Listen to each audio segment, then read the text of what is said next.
Tonight, the Pentagon's deploying nearly 700 Marines to Southern California to help the National Guard respond to immigration protests that turned into clashes with authorities over the last few days.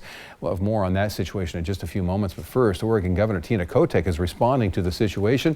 Reporter Aaron Ariano is live in the studio now with us to tell us more about how Kotek is addressing Oregonians' concerns. Yeah, so Governor Kotek is actually calling President Trump's deployment of the National Guard in Southern California absurd, dangerous, and undemocratic, she says. She's making it clear the powers that she has over National Guard deployment in our state. Now, in a press conference this afternoon, Kotek says as Commander-in-Chief of the Oregon National Guard, she prioritizes their resources for the needs, values, and protections of Oregonians. She also noted how anti-ICE protests across the state have so far been peaceful.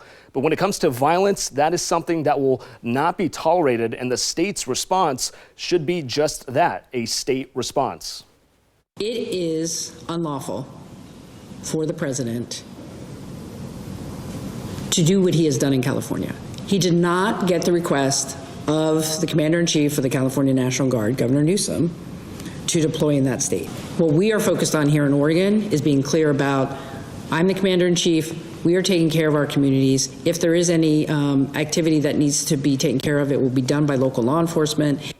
She says so far there has been no reason to think the peaceful protests in Oregon will escalate. And she closed by addressing the immigrant communities. She says immigrant residents deserve to feel safe and protected in the state. Reporting live in the studio, I'm Aaron Ariano.